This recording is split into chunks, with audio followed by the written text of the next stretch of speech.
karena ini juga KUHP juga dibuat.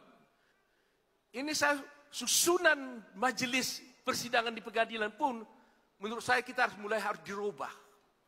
Karena itu menggambarkan apa yang kita lakukan selama ini. Coba lihat, hakim di sana, pengacara di sebelah hakim, sebelah kirinya. Jaksa di sebelah kanan.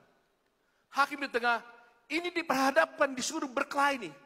Seakan berlawanan ini, hadap-hadapan.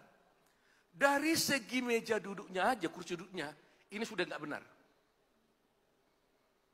Karena ini dipertentangkan diantaranya. Coba lihat, kalau di luar negeri juga.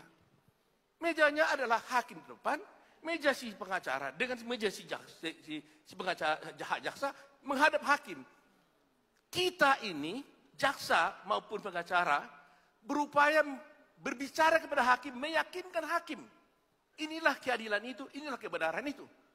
Tidak kita disuruh berkelahi berdua. Jadi dari sini saya lihat, ini juga harus ada. Kita mulai contoh kepada yang saya usulkan, robah sidang pengadilan itu. Karena itu mencerminkan bagaimana cara kita berkelahi. Di Peradi, kemarin sebelum kami punya gedung yang baru, saya sudah membuat ruangannya sendiri. Dan saya robah. Di sini ada ketua Dewan Kehormatan Daerah dan ketua Dewan Kehormatan Peradi Pusat. Meja sidang kita sudah kita robah. Ada di sana majelisnya, di sini pemohon, di sini termohon, semuanya menghadap kepada majelis. Tidak lagi diperhadapkan satu sama lain. Itu adalah citra dan itu nanti gambaran bagi penegak hukum kita. Yang seperti sekarang ini. Jaksa seakan-akan rivalitas dengan polisi. Polisi dengan rivalitas dengan jaksa. Padahal hukumnya ditegakkan adalah satu, yaitu itu juga. Nah, itulah saya lihat harus ada buah dari pertemuan ini kan. Saya menginginkan buahnya seperti itu, bahwa jangan sampai dalam kasus Vina ini, kita juga terjebak dengan hal itu.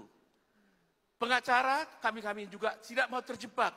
Seakan-akan kami berkelahi dengan pihak kepolisian. Kepolisian juga jangan berpikir seperti itu terhadap kami. Demikian juga terhadap jaksa dan sebagainya. Mari kita sama-sama menegakkan hukum. Gak ada yang menang dan yang kalah. Yang menang adalah keadilan itu sendiri. Keadilan sendiri.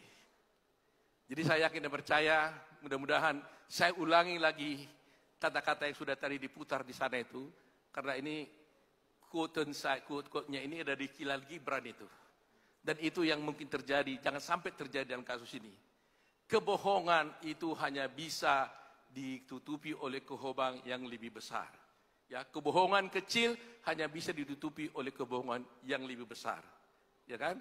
Saya ulangi lagi, kebohongan kecil akan ditutupi oleh kebohongan yang besar. Kebohongan besar hanya bisa ditutupi oleh kebohongan yang lebih besar lagi. Sampai akhirnya kebohongan itu sendiri bercerita tentang kebohongan itu sendiri. Jangan sampai itu terjadi dalam kasus ini. Oleh karena itu, mudah-mudahan semua ada di sini yang datang di sini 5.000 orang. Saya yakin inilah orang-orang yang menambahkan keadilan di sini. Betul atau tidak? Betul tidak? Kalau Anda tidak mendapatkan keadilan, kebenaran, Anda tidak mungkin mengeluarkan uang, waktu, dan pikiran datang ke sini. Benar? Ya, terima kasih kepada ibu sekalian. Dukung kami berjuang untuk kebenaran. Semoga kebenaran itu bisa terwujud seperti tema sekarang ini. Secercah harapannya, secercah harapan cahaya terpidana kasus advokat itu mempunyai tujuan yang baik. Dari organisasi manapun dia, saya tetap menghormati bahwa dia bertujuan untuk membela keadilan dan kebenaran. Nah, oleh karena itu, cuma saya hanya memberikan nasihat. Ada kekhawatiran. Nah, ini kan kekhawatiran nih. Kekhawatiran karena ada beberapa isu yang saya dengar, jangan sampai ada advokat itu yang disewa oleh orang tertentu, bukan untuk membela klien itu, tapi untuk menjerumuskan klien itu dengan kebodohannya.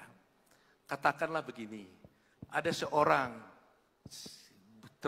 saya tidak bilang dalam kasus ini ya, contoh aja, ada orang, dia sebenarnya dituduh dituduh dalam satu kasus.